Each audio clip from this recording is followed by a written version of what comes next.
অধিকতর সংশোধন কল্পে আনিত একটি বিল মহান জাতীয় সংসদে উত্থাপন করা হলো। আবার বলুন, অবিলম্বে বিবেচনার জন্য আবার উত্থাপন করুন। হ্যাঁ, প্রবাসী কল্যাণ ও বৈদেশিক কর্মসংস্থান প্রতিমন্ত্রী নুরুল হককে সংসদে উত্থাপিত আকারে বৈদেশিক কর্মসংস্থান ও অভিবাসী সংশোধন বিল 2026 অবিলম্বে বিবেচনার প্রস্তাব উত্থাপনের জন্য আহ্বান জানাচ্ছি। আমি মোহাম্মদ নুরুল হক, প্রবাসী কল্যাণ ও বৈদেশিক কর্মসংস্থান মন্ত্রণালয়ের প্রতিমন্ত্রী। বৈদেশিক কর্মসংস্থান ও অভিবাসী আইন 2013 অধিকতর সংশোধন কল্পে আনিত বিলটি মহান জাতীয়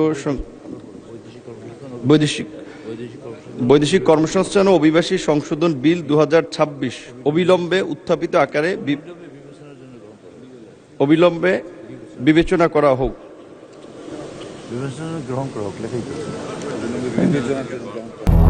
দুইশোর বেশি সার্ভিস ও ফিচারে লেনদেনের সব বিকাশ অ্যাপে সম্ভব। আবার বলেন। আমি মোহাম্মদ নুরুল হক, প্রবাসী কল্যাণ ও বৈদেশিক কর্মসংস্থান মন্ত্রণালয়ের প্রতিমন্ত্রী।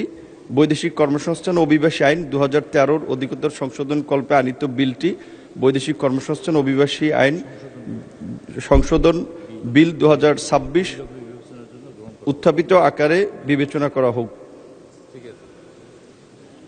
আবার বলুন, অবিলম্বে বিবেচনার জন্য আবার উত্থাপন করুন। হ্যাঁ, আমি মোহাম্মদ নুরুল হক, প্রবাসী কল্যাণ ও বৈদেশিক কর্মসংস্থান মন্ত্রণালয়ের প্রতিমন্ত্রী।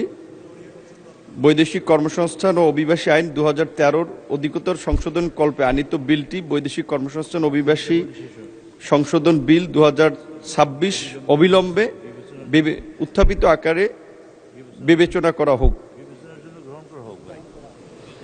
অবিলম্বে বিবেচনার জন্য গ্রহণ করা হোক। ধন্যবাদ মাননীয় প্রতিমন্ত্রী।